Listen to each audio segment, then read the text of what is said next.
Hello, everybody. Welcome to chapter 11, our Bible study on the book of Daniel. Now, just a few notes for Daniel chapter 11, just to start. It was written in 536 BC, the same time as Daniel 10 in the third year of Cyrus, king of Persia. And Daniel 10 to 12 should be considered one entire prophecy. If you'll recall, 536 BC, so chapters 10, 11, 12 are sort of all one prophecy altogether there. So the confusion comes from Daniel 11:1, where it says, "Also I, in the first year of Darius the Mede, even I, stood to confirm and to strengthen him." Some people attribute that to Daniel speaking, but it's actually the angel speaking. And as discussed in the last study, that verse in particular belongs at the end of Daniel 10. And so that's an unfortunate man-made chapter break. So basically, you have Daniel 10:1 to 11:1, which sets up the prophecy, and that's just what we talked about last study with the Daniel seeing Jesus, the angel Gabriel giving the just announcement that his prayer is being answered. And Daniel is by the riverbank at this time. Now, in Daniel 11, 2 to 12:4, that's another unfortunate chapter break there in chapter 12. It carries on into 12 verse 4 when it should have but they chapter break it, of course, at chapter 12 there. And that's the actual prophecy. And then Daniel 12, 5 to 13 just takes us back to the riverbank for Daniel's reaction. And if you'll notice, that's basically what our chiasms sort of look like. I kind of put those colors there on purpose. For those who are new to the study, it's a mirror-like literary structure, which is used in Hebrew writing. And we'll tease that out a bit further shortly. The other point of confusion is, who is chapter 11 referring to? And so you'll see different Bible teachers kind of teach different angles on this. Some people say chapter 11 is referring exclusively to Antiochus Epiphanes and not Antichrist. Others will say that it's exclusively all about the end times Antichrist and nothing about Antiochus Epiphanes. The correct answer is actually both. And when we look at Daniel 10 to 12 as a chiasm, it becomes crystal clear where. So recall that the book of Daniel is written as a double chiasm. The first chiasm, chapter 2 to chapter 7, is actually written in Aramaic. And you can see there the buildup, the central axis where Nebuchadnezzar sees God as king, and then you got sort of the mirror kind of themes. And then the second chiasm there is Daniel's visions. So he sees the vision of Persia and Greece. He has prayer. We see the perfect prophecy of Jesus Christ as the central axis. And then he kind of, in the mirror, he prays and fasts again. And then he gets another vision of the kings of the north and south, as well as Antichrist. So the thing to see there is that there's this recurring theme of these four beast kingdoms throughout the book of Daniel. So they actually talk about these four beast kingdoms a few times in chapters 2, chapter 7, chapter 8, and chapter 11. And interestingly, these all are at the beginnings and the ends of each chiasm. And it just kind of shows how central those beast kingdoms are to the overall theme. If you'll recall, entire world history, you can read this in Daniel 2, Daniel 7, Revelation 13. But there's basically these four beast kingdoms that rule the earth from Daniel's time, which is the first beast, Babylon, until the time of the end, which is the end times version of the Roman Empire. So again, these kingdoms, just really quickly, Babylon, Medo-Persia, Greece, Rome, and then an end times version of Rome. You can think of these kingdoms as 4 and 4 prime, basically. So it's still kingdom 4, but there's an end times version of it. Chapters 2, 7, 8, and 12 of Daniel visit these kingdoms in various detail. Don't think of the descriptions described in Daniel as a strict chronology. Think of it more of a highlight reel of events to come. So, they focus on these particular kingdoms, and it's not meant to cover all of history, but it's meant to cover the highlight reels, just the ones that stand out the most. Now, when we add Egypt and Assyria as beast kingdoms, and we break up the fourth beast into an earlier version and a later version, this is the beast with 7 heads. which is what they talk about in Revelation. So that's how Daniel's 4 kingdoms are overlapping the 7 kingdoms, heads in Revelation. So now let's look at a chiasm within a chiasm. So specifically Daniel chapter 10 to 12. So chapters 10 to 12 are also arranged as this chiasm. And so you start with chapter 10, which we just read. Daniel meets Jesus, the man clothed in linen, and is given a prophecy of God's people, a near and far vision of the future. So that's A. And then A prime is chapter 12:5 to 12:13. So after receiving the prophecy, Daniel asks Jesus how long until the end of the prophesied events. So there's a lot of overlap there. And we'll look at this in more detail in a second, just why we consider these as mirrors of each other. In chapters 11:2 to 11:32, it describes the exploits of the Seleucid and Ptolemaic kings, including Antiochus Epiphanes, which is all near future, so we call that B.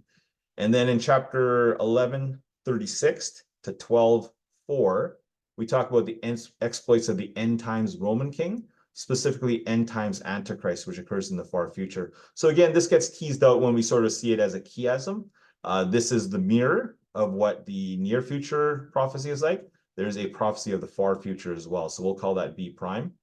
And then, of course, the whole central axis of Daniel chapters 10 to 12, what the whole thing is really all about, the most important thing, is the exploits of the saints, the people that know their God from Daniel's time through to the time of the end. I looked through a lot of different preachers and pastors, kind of just their version of what they think of it. And a lot of the confusion comes from the not recognizing the central axis and not recognizing the chiastic structure there. You can easily break these up, and you'll actually see it quite clearly as we go through the chapter. So we'll call that C, the central axis.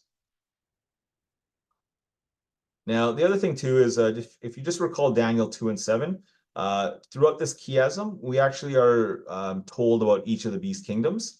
So in chapter 10, 1 to 11, that's the time of the second beast. King Cyrus is the second beast. The next one, the Seleucid and Ptolemaic kings, that's the time of the third beast, which are the other Greek kings after Alexander. And then the time of the fourth beast is the end times Rome king Antichrist. So we talk about that in this part of the chiasm. And then finally, the time of the end is really about the stone made without hands, which is King Jesus. So again, we kind of see these kingdoms sort of progress throughout history as well. Now, I just want to explain, A and A prime here, and just really make the connection that these are actually connected, and it's actually quite clear to see. So, chapter 10, 1 to 11:1 starts with the beginning. Verse 10:1, the third year of Cyrus, king of Persia, the ruling second beast, king of Daniel's day. And the mirror speaks of the end. Verse 12:13, that's when Daniel will rest and rise and receive the allotted portion at the time of the end. The A part there speaks of 3 weeks of affliction for Daniel, so where he's mourning, fasting, being humbled before receiving an answer to his prayer. And A prime also talks about this period of affliction. In there, they talk about the 1290 days, and there's also the eventual blessing at the end of it. So again, it's a mirror theme. In part A, there's they're at the bank of the river. There's the man clothed in linen. There's the angels, which are all mentioned in the passage. And in A prime, same thing. You get the bank of the river, the man clothed in linen, and the angels are all mentioned in that passage as well. In part A, only Daniel, who is wise, sees the vision. The other men who are with him, who are fearful, do not. And in the mirror, verse 12:10, but the wicked shall do wickedly, and none of the wicked shall understand, but the wise shall understand. So again, these themes are present in A and A prime. If we look at B and B prime of the chiasm, again, B was the exploits of the Seleucid and Ptolemaic kings, whereas the mirror of that was the exploits of the end times Roman king. So verse 2 to 32 is an extremely detailed description of Daniel's near future, covering the Persian, Greek, Seleucid, and Ptolemaic kingdoms. These are the kings of the north and south, respectively. The mirror describes the events that have not happened yet, but they occur in Daniel's far future, the time of the end. And the main feature here is the end times version of the fourth beast kingdom and its king, Antichrist, which have all yet to be revealed. So this is still far future for Daniel, and it's still future for us. Again, B, as we'll see in our study, the details are so precise that many academic scholars believe the book of Daniel to be written around 165 BC, after the events, rather than in 6th century BC, which is prophecy, which would confirm the sovereignty of God. So you're going to see here that it's very, very detailed. When you really take the time to explore the events of Daniel 11 and how they correspond to what actually happened in history, you will see that, wow, God really does know beginning from end. Now, the other error that academic scholars make is they try to make these verses 36 to 45 there, try and fit with Antiochus, and they don't. And what they do is they say that, well, maybe Daniel's just prophesying incorrectly. What they don't understand is those verses are not about Antiochus, they're about Antichrist, and they're still future. So they're all future events. The other thing to keep in mind is if the earlier prophecies come to pass, so, verses 2 to 32, then that means these later prophecies will as well. So just as surely those came to pass, these ones about the future will also come to pass. And the other thing here is verse 20 to 32 refers specifically to Antiochus Epiphanes. And the only way they should be attributed to Antichrist is as a type. So there are some teachers who will teach that verse 20 to 32 apply to Antichrist. They do not, but they can in the sense of as a type. So Antiochus can be seen as a type of Antichrist. So the things that Antiochus is doing, Antichrist will do similar things in the future. One more point is in B prime. Verse 1136 introduces the end times king of the north, Antichrist, which we'll see is connected to the Seleucid Empire, which has its beginnings in Mystery Babylon. So the Seleucid Empire is in Babylon.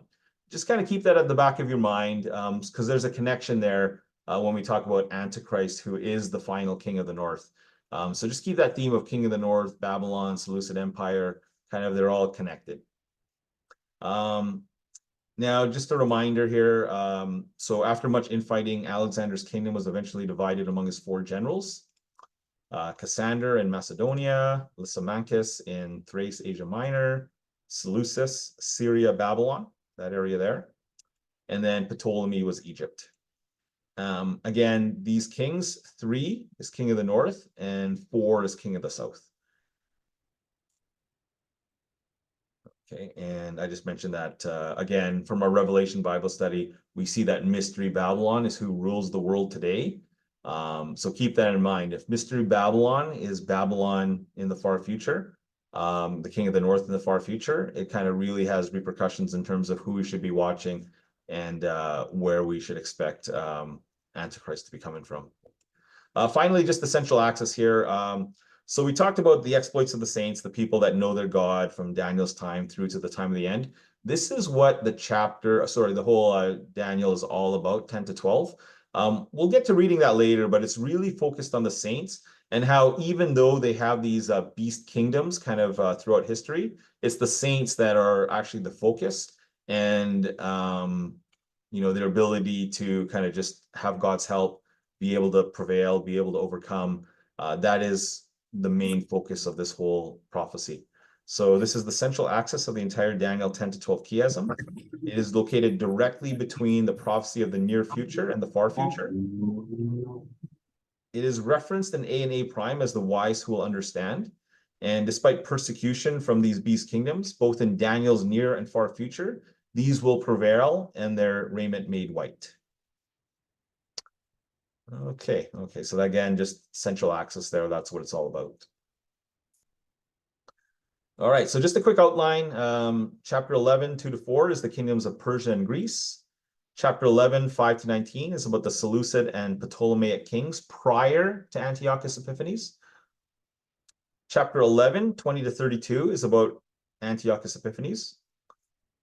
33 to 35 is about the wisdom and the endurance of the saints, again, the central axis.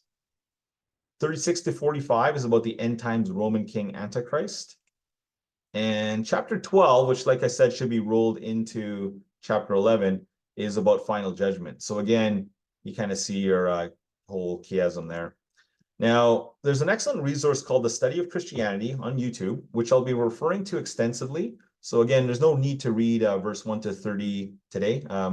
I do think I'm going to read out 31, 32, but I highly recommend the site for more in-depth insight into the accuracy and precision of Daniel 11, 2 to 32. So my main theme when I was like putting this video in there was just to take the real highlights of everything. So the videos actually go on for, you know, like 3, 4, 5 times the time. But I just wanted to pull up the highlights just to really show you that chapter 11 of Daniel is just a perfect prophecy of the future. Daniel predicts things with extreme accuracy and precision. Now, there's only one problem with this author from the Study of Christianity. He actually does believe that Daniel wrote this in 165 BC, and that really just speaks to how precise the prophecies are, as many have difficulty believing it's prophecy. As believers, we know that with God, all things are possible. God knows the beginning from the end. It's easy for God to say, hey, this is what's going to happen in the future, and have it play out that way. So that's just the one caveat. I kind of put the stuff that mainly is consistent with this being prophecy. So let's just play some of the video here. This is Daniel 11, 2 to 4. And let's just read about that. Newsom writes in her commentary about chapter 11, quote, "Chapter 11 contains one of the most unusual compositions in any apocalyptic writing. It is a minutely detailed history of political and military events, narrated in a slightly coded fashion as it consolidates the various Seleucid and Ptolemaic monarchs as the king of the north and the king of the south, respectively. The historical details are so precise and so generally accurate that scholars have cogently argued that the author must have had access to a chronicle of the history of the Seleucid and Ptolemaic political and military interactions, probably one written in Greek." End quote. If that quote doesn't get you excited about Daniel chapter 11, I don't know what will. So we're going to spend the next several videos breaking down and analyzing chapter 11 of the book of Daniel, which will introduce you to a lot of very nice Seleucid and Ptolemaic monarchs. In verse 2, we read, quote, "Now I will announce the truth to you. 3 more kings shall arise in Persia. The 4th shall be richer than all of them. And when he becomes strong through his riches, he shall stir up all against the kingdom of Greece." So we'll begin with the first king of Persia, Cyrus the Great, and then the text says 3 more kings shall arise in Persia. Those kings are Cambyses II, Smerdis, and Darius the Great. We are then told that, quote, "the 4th king shall be richer than all of them." This would therefore refer to the 4th king of Persia, Xerxes I. Of this king we are told that he shall, quote, "stir up all against the kingdom of Greece." And this fact does align with history. We know that Xerxes' father, Darius the Great, began the first Persian invasion of Greece, and when he died, his son Xerxes continued this battle and began the second Persian invasion of Greece, the most famous battle of which was the Battle of Thermopylae, made famous by the movie 300. So up to here, everything aligns quite nicely with history. But in the next verse we read, quote, "Then a warrior king shall arise, who shall rule with great dominion and take action as he pleases." Now, there is no doubt as to who this is referring to. It's clearly Alexander the Great, but there is an issue here. The text seems to be saying that immediately after Xerxes, Alexander, and therefore the Greek Empire takes control. And the reason why this is an issue is that there were in fact 8 Persian kings between Xerxes and Alexander. The series of crushing defeats suffered by Xerxes at the hands of the Greeks meant that, from the standpoint of prophecy, Greece was on the rise and Persia's end was in sight. The ball had been passed to the Greeks. So, following on from this, Alexander defeated the final Persian king, Darius III, making Greece the new global power. The image before you is a Roman floor mosaic, originally from a house in Pompeii. It is most likely depicting the Battle of Issus in 333 BC, in which Alexander defeats Darius, marking the beginning of the end of the Persian rule. So, in verse 3, the description of a warrior king who takes action as he pleases nicely describes Alexander, who at the height of his power has an empire which stretches from Greece to India. Let's now continue on to verse 4, which reads, quote, "And while still rising in power, his kingdom shall be broken and divided towards the 4 winds of heaven, but not to his posterity. nor according to the dominion with which he ruled. For his kingdom shall be uprooted and go to others besides these." End quote. So what is this verse referring to? Well, in 323 BC, Alexander dies, and this triggers a series of conflicts between his generals to take control of his empire. And we know that, in fact, at the conclusion of these conflicts, Alexander's original kingdom is broken into 4 parts. As the verse notes, his kingdom will be divided towards the 4 winds of heaven. Also, take note of the phrase, "but not to his posterity," meaning that Alexander's kingdom is not inherited by his physical descendants, although this was originally the plan, but rather to his military generals. Unfortunately, to correctly understand the subsequent verses in Daniel chapter 11, we do have to pause for a moment and consider how we went from a unified kingdom under Alexander into these 4 separate kingdoms. It was a result of a series of wars between Alexander's generals, which are known as the War of the Diadochi being the Greek word for successors. Quote, "Then the king of the south shall grow strong, but one of his officers shall grow stronger than he, and shall rule a realm greater than his own." End quote. So hopefully you can immediately appreciate that without knowing the historical context, it's really impossible to make any sense out of this verse. And that's actually true for all of Daniel chapter 11.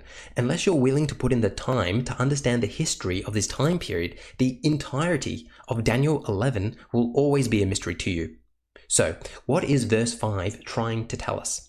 Well, this king of the south is referring to Ptolemy, the king of Egypt, and one of his officers is referring to Seleucus, who in later verses in chapter 11 will be called the king of the north. In this video, we'll be exploring what it means when it says that his officer shall grow stronger than he and shall rule a realm greater than his own. So just a quick summary. Verse 2, the angel tells Daniel truth. Verse 2 to 3, as you just heard, Persia has a few more kings before their eventual defeat by Alexander the Great to Greece. Verse 4, Alexander dies suddenly in 323 BC. His kingdom shall be broken. And there's much turmoil in deciding the new leadership. His brother and 2 sons are killed during all the infighting. So that's about his posterity. And eventually the kingdom is divided among his 4 generals. And that occurred over a process of about 23 years. So it wasn't until then that the territories were all settled. What it's saying here is the king of the south shall be strong, and one of his princes shall be strong above him and have dominion. His dominion shall be a great dominion. So the website kind of explains it a bit further, but basically after Alexander's death in 323 BC, the succession wars occur, the Diadochi Wars, and Seleucus the First is appointed ruler over Babylon. So Seleucus actually was appointed ruler of Babylon, but he's displaced by the more powerful Antiochus, and Seleucus flees to Egypt. And when he's Egypt, he's under Ptolemy I at the time, who is also stronger than him. So Seleucus actually temporarily serves as an officer, which is a better interpretation there of princes, but Seleucus actually serves as an officer in Ptolemy's army. And all of these guys form an alliance, so Seleucus, Ptolemy, Lysimachus, Cassander, against Antigonus, and they actually defeat Antigonus. And then Seleucus the First goes on to take over all of Antigonus's former territory, and in that process, he becomes more powerful than Ptolemy the First, actually. So again, that phrase there, so he initially is one of his officers, and he goes on to have a dominion which is greater than Ptolemy's dominion. So that's what verse 5 is saying there. We'll carry on with verse 6 here. In this video, we'll be analyzing verses 6 to 8. The author of Daniel will refer to the king of the Seleucid Empire as the king of the north, and the king of the Ptolemaic Empire as the king of the south. It makes sense why the author uses these titles, as from the perspective of someone living in Israel, the Seleucid king is literally the king in the north, and the Ptolemaic king is literally the king in the south. Now, these titles of King of the North and King of the South are very important, and they're going to be used throughout Daniel. So therefore, it's important that we know that the title King of the North and King of the South do not refer to just one individual. Rather, it refers to whoever is on the throne at that time.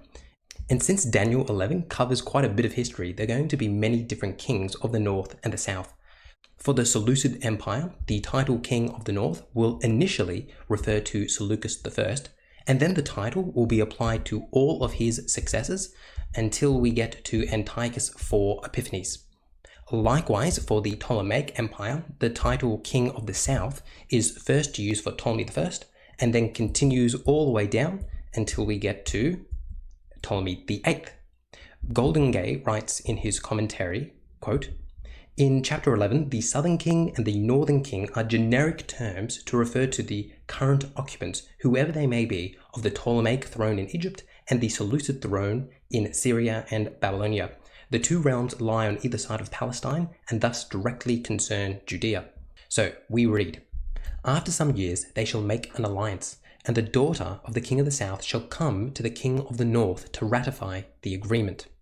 So what is Daniel 11 telling us here? As we did before, let's put Ptolemy on one side and Theos on the other. We know that Theos has a wife Laodice and a son Seleucus II, and that Ptolemy has a son Ptolemy III and a daughter Bernice.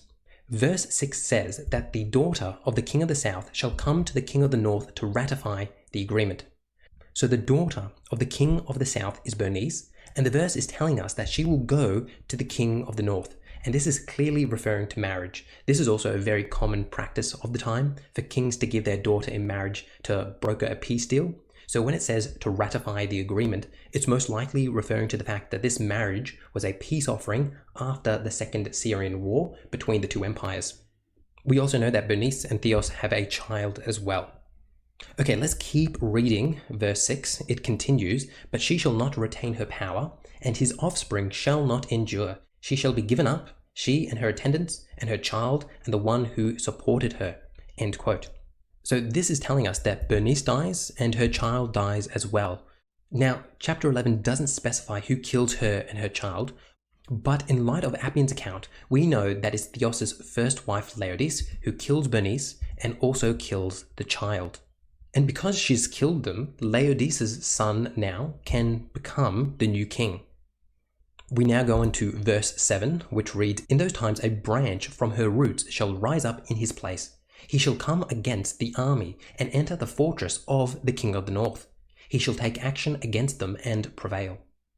Now, the phrase, "a branch from her roots," is a reference to Bernice's brother, Ptolemy III, who, when he takes the throne of Egypt, avenges the murder of his sister. He does this by invading the Seleucid Empire, which begins the Third Syrian War. In verse 8, we read the following, "Even their gods, with their idols and with their precious vessels of silver and gold, he shall carry off to Egypt as spoils of war." End quote. So this is referring to the fact that Ptolemy III is victorious in the Third Syrian War and is able to conquer a large amount of the Seleucid Empire. So just to summarize there, verse 6 there, the better interpretation there is after some years, not at the end of years. So Berenice, the daughter of Ptolemy II, is given in marriage to Antiochus II.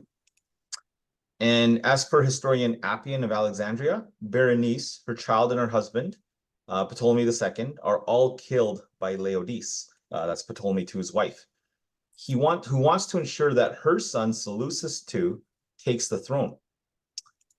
Now, Berenice's brother, Ptolemy III, avenges her death by invading Babylon, killing Laodice, and plundering many of Babylon's idols, high-ranking officials, and precious vessels of silver and gold back to Egypt. This video will be working through verses 9 to 12. In verse 9, we read, "For some years he, the king of the south, shall refrain from attacking the king of the north. Then the latter shall invade the realm of the king of the south, but will return to his own land." Now, verse 9 is simply telling us that the king of the north attempts to regain some of his lost land, but is unsuccessful. There's not a lot of historical detail given here. But we do know that during this time period, we have a change in leadership. In the south, Ptolemy III is succeeded by his son, Ptolemy IV. In the north, things are slightly more complicated because Seleucus II has two sons, Seleucus III and Antiochus III, who will be known as Antiochus the Great. So Seleucus' sons reign one after each other, with the eldest Seleucus III first taking the throne. As Appian tells us, Seleucus is not a competent leader. He was sickly and poor, unable to command the obedience of the army, and he will be eventually assassinated, poisoned by a court conspiracy, in just the second year of his reign. In comparison, his younger brother will earn himself the title of Antiochus the Great, and he will reign for 37 years. Now, the reason why it's important that we talk about both the sons of Seleucus II is because in verse 10 of Daniel, we read the following about Seleucus II. Quote, "His sons shall wage war and assemble a multitude of great forces, which shall advance like a flood and pass through, and again shall carry the war as far as his fortress." So the eldest son, Seleucus III, reigns first, and while he did wage some war with his neighbors, he was largely unsuccessful. The same, however, cannot be said about his brother. Antiochus III was extremely successful in battle. Therefore, verse 10 is primarily referring to the exploits of the younger brother Antiochus III. He is the one who truly wages war and assembles a multitude of great forces which shall advance like a flood and pass through. This description of a war in verse 10 is referring to the Fourth Syrian War, which is initiated by Antiochus III, and in this war he recaptures Judea for the Seleucid Empire. Ptolemy IV, however, retaliates to this invasion. In verse 11, we read, "Then in a rage the king of the south will rally against the vast forces assembled by the king of the north and will defeat them." And we know that Ptolemy IV is successful in pushing back Antiochus because at the Battle of Raphia, he's able to recapture the lost land.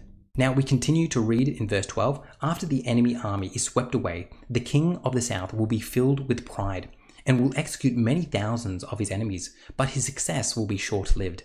Now this verse tells us that even though Ptolemy is initially victorious, it adds, but this success will be short-lived. Now, this is most likely referring to the fact that after the Battle of Raphia, there is an Egyptian revolt against the kingship of Ptolemy IV. We read about this in Polybius. So immediately after the Battle of Raphia, the Ptolemaic Empire descends into chaos, with the Egyptian people revolting against their king. During this time, Ptolemy IV dies in unclear circumstances, but he's most likely assassinated, and he's replaced by his 6-year-old son, Ptolemy V. So just as a quick summary there of verses 9 to 12, Ptolemy IV returns to his own land. Seleucus II's sons, Seleucus III and Antiochus III, mostly Antiochus III, assemble a massive army, attack into Ptolemaic territory as far as their strongholds or fortress. Now, Ptolemy IV is moved with rage. That's what choler means there in the KJV version, and fights back against Antiochus III. Antiochus III's army is defeated and many are executed. Ptolemy IV is not strengthened by his victory, though, but rather his people rebel soon after, and he is killed and eventually replaced by his young son, Ptolemy V.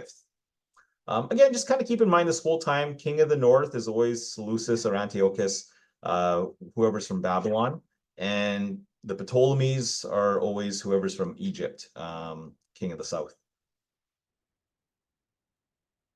This video will be covering verses 13 to 17. "For the king of the north shall again raise a multitude larger than the former, and after some years he shall advance with a great army and abundant supplies."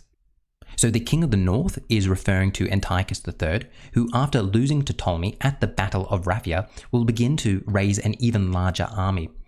But this attack from Antiochus isn't immediate, but rather, as the text tells us, occurs after some years. So Antiochus is using this time to build up his forces in order that he can advance with a great army and abundant supplies. After the Fourth Syrian War, Antiochus III begins campaigning in Turkey, winning back much of the former territory of the Seleucid Empire. During this time, down in Egypt, Ptolemy IV dies, and his son Ptolemy V takes the throne. And remember, Ptolemy V is only a child when he becomes king.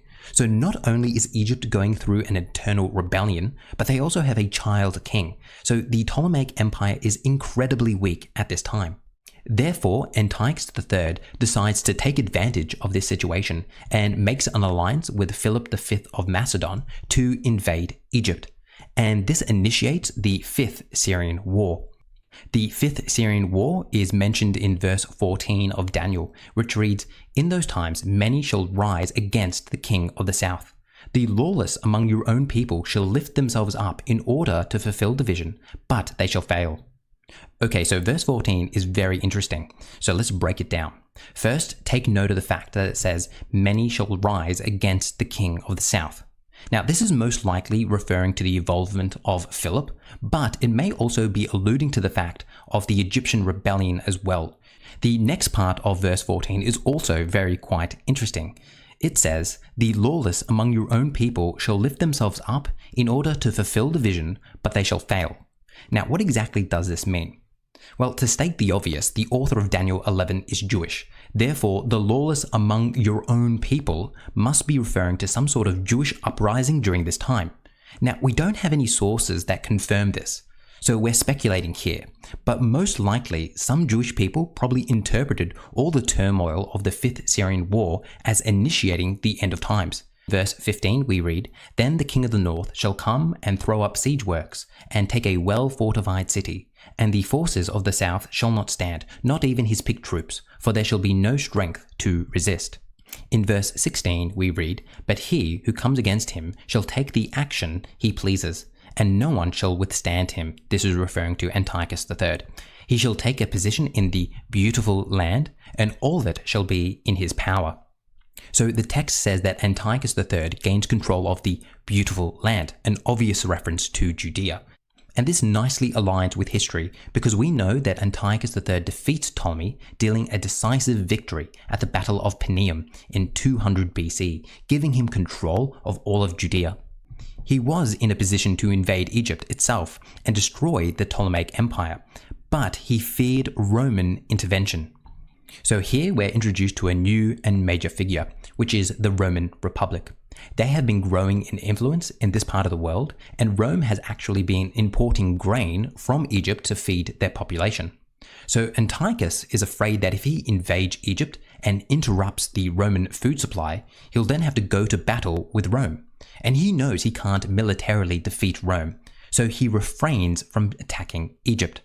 So here we can picture Rome standing between Antiochus III and Ptolemy V, preventing Antiochus from militarily invading Egypt. But Antiochus devises another way of gaining control of Egypt in verse 17, which says, "He shall set his mind to come with the strength of his whole kingdom, and he shall bring terms of peace and perform them. In order to destroy the kingdom, he shall give him a woman in marriage, but it shall not succeed or be to his advantage." So note that it says, in order to destroy the kingdom, he shall give him a woman in marriage. Antiochus gives his daughter Cleopatra to Ptolemy for marriage. So Cleopatra I is the daughter of Antiochus III, and she is given into marriage to Ptolemy V. And Antiochus is pretending that this is some sort of peace treaty after the Fifth Syrian War, but in actuality, he plans for his daughter to undermine the Ptolemaic Empire from within. But Antiochus's plan backfires as Cleopatra becomes loyal to Egypt and urges her new husband to strengthen their alliance with Rome. And that's why the text says, "But it shall not succeed or be to his advantage." So again, just to summarize here, and now just before we do that, just take a moment to appreciate the amazing accuracy and precision of Daniel 11 so far. The level of detail foretold prior to its fulfillment should just make it crystal clear that God is in charge. You see those prophecies there that Daniel wrote in the 6th century BC, and for them to come true, 400 or 500 years later, wow, and a lot of people, they look at Daniel 11, it doesn't really make sense to them. But when you actually understand the history, look at it in detail, you'll say, wow, this has been all perfectly fulfilled. That's amazing, right? And if this was taught in school rather than this other kind of nonsense about monkeys and stuff, you would find that, people would believe in God, much more than they do today. Regardless, verse 14 there, Antiochus III raises up an even larger army. He allies with Philip V of Macedon, and with Egypt facing its own internal rebellion, they come against Ptolemy V. And then so that's referring to the part there, many shall stand up against the king of the south. Now, the lawless among the Hebrews also joined the fighting, believing that it's part of Daniel's prophecy of the time of the end. Again, they're wrong, but that's also referenced here as well. And then verse 15 to 17 there, Antiochus III wins victory after victory, even retakes Jerusalem. He cannot take Egypt itself because of their alliance with Rome. So Rome was relying on Egypt for wheat supplies. And so Antiochus would not go into, he would not take over Egypt entirely, but he came up with a plan to marry his daughter Cleopatra to Ptolemy V as a way to destroy Egypt from within. But again, like the scripture says there, this plan fails because Cleopatra actually ends up staying loyal to Ptolemy V. Just a quick side note, this is Cleopatra the First. It's not the infamous Cleopatra 7, who was involved with Julius Caesar and Mark Antony. That would be much later on, 1st century BC. Let's carry on here.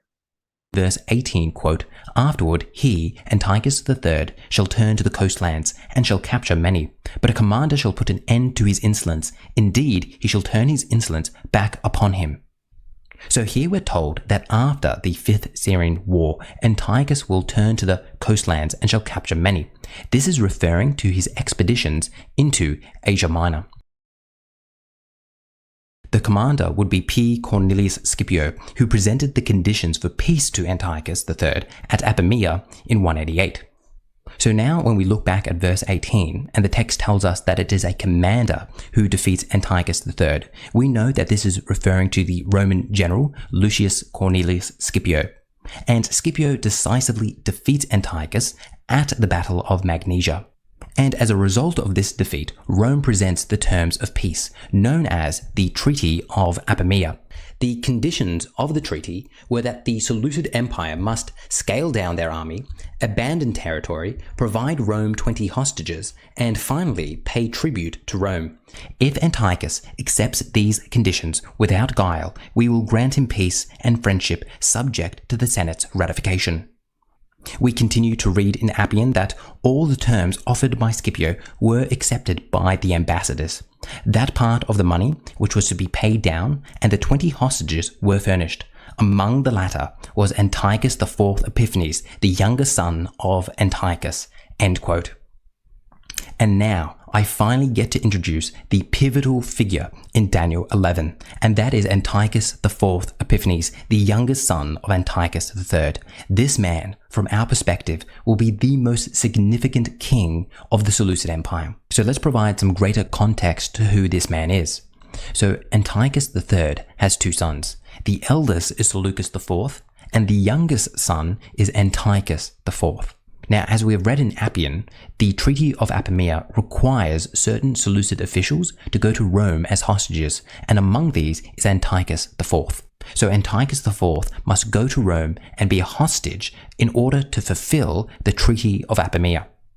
Then he, Antiochus III, shall turn back towards the fortresses of his own land, but he shall stumble and fall and shall not be found. The phrase, "he shall stumble and fall," is a reference to Antiochus III's death, and we know that Antiochus dies in Susa after raiding a temple of Bel. The reason why he was looting this temple is because he needed to pay the large debt imposed by the Treaty of Apamea. After the death of Antiochus III, his eldest son Seleucus IV is crowned king.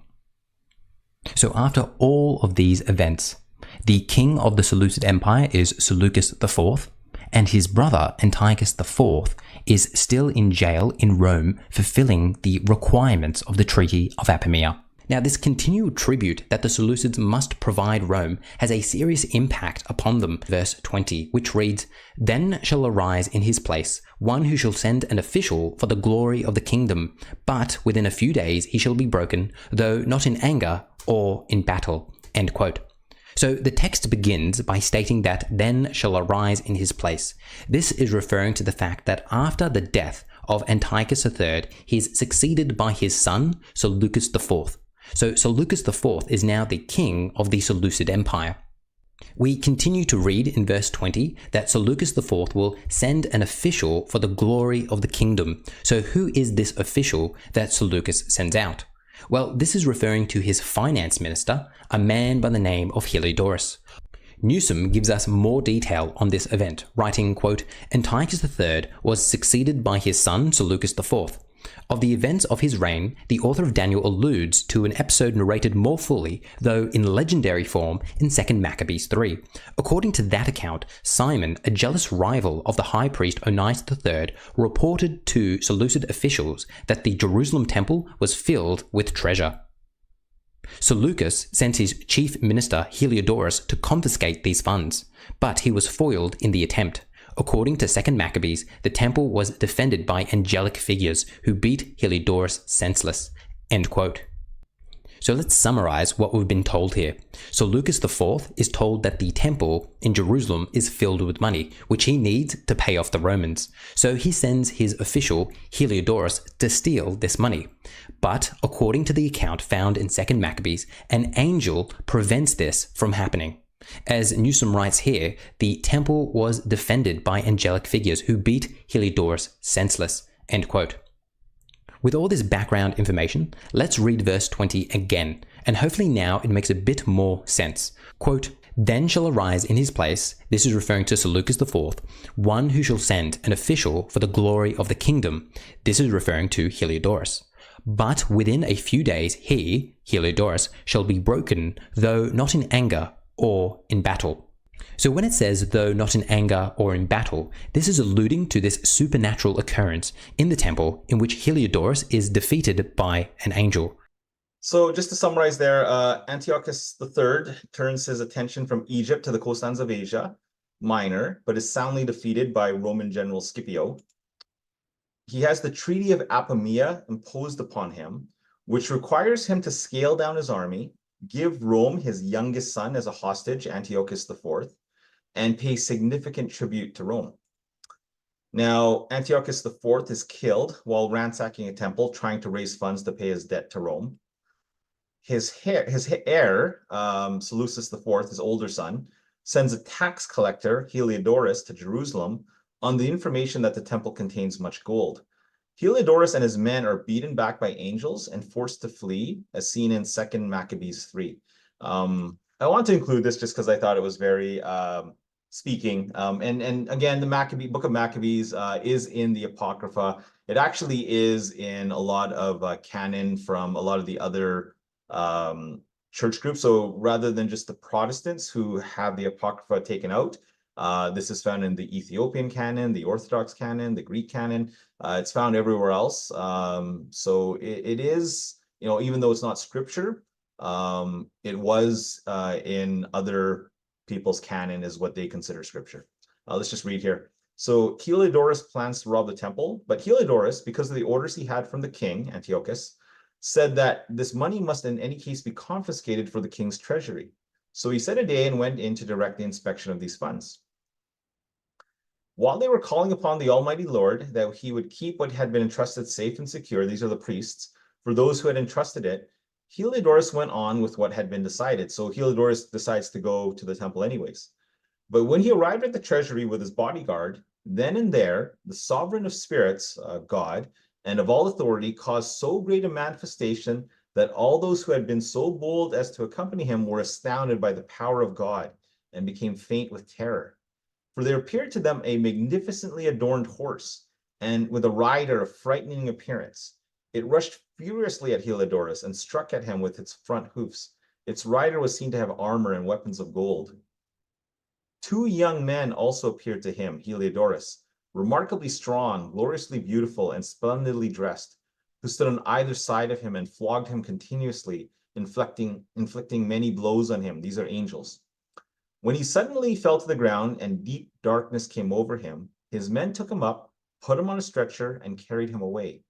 This man who had just entered the aforesaid treasury with a great retinue and all his bodyguard, but was now unable to help himself with all his weapons, he recognized clearly the sovereign power of God. Onias, the high priest at the time, prays for Heliodorus. While he lay prostrate, this is Heliodorus, speechless because of the divine intervention and deprived of any hope of recovery, they praised the Lord who had acted marvelously for his own place, And the temple, which a little while before was full of fear and disturbance, was filled with joy and gladness now that the Almighty Lord had appeared. I'd kind of spoken to some of you just about, I do believe that in these years ahead, we're going to see much more of God's divine intervention. This is an example of it in the book of Maccabees. And I would say to expect these things. Expect that where you end, God begins. And when you leave room for a miracle, God can provide, right? So just kind of have that sense of faith that when you really need him, God can come through. Just to carry on a little bit more, some of Heliodorus' friends quickly begged Ananias to call upon the Most High to grant life to one who was lying quite at his last breath. So Heliodorus was near death. So the high priest, fearing that the king might get the notion that some foul play had been perpetrated by the Jews, so the Onias didn't want the Jews thinking that, didn't want the Seleucids, Antiochus thinking that the Jews were doing anything bad. He offered sacrifice for the man's recovery. So he had prayer and sacrifice so that Heliodorus would recover. While the high priest was making the atonement, the same young man appeared again to Heliodorus, dressed in the same clothing. These are the angels. And they stood and said, "Be very grateful to the high priest Onias, since for his sake the Lord has granted you your life. And see that you, who have been flogged by heaven, report to all people the majestic power of God." Having said this, they vanished. The conversion of Heliodorus. Then Heliodorus offered sacrifice to the Lord and made very great vows to the Savior of his life. And having bidden Ananias farewell, he marched off his forces to the king. He bore testimony to all concerning the deeds of the supreme God, which he had seen with his own eyes. When the king asked Heliodorus what sort of person would be suitable to send on another mission to Jerusalem, Heliodorus replied, "If you have any enemy or plotter against your government, send him there, for you will get him back thoroughly flogged, if he survives at all. For there is certainly some power of God about the place. For he who has his dwelling in heaven watches over that place himself and brings it aid, and he strikes and destroys those who come to do it injury." This was the outcome of the episode of Heliodorus and the protection of the treasury. So again, just confirming what Daniel 11:20 says, "Then shall arise in his place one who shall send an official, Heliodorus, for the glory of the kingdom, but with a few days he shall be broken, though not in anger or in battle." So he's broken by angels. And again, the word broken is better than what the KJV says there, destroyed. But again, it's a nice exclamation point on God's sovereignty over the plans of men.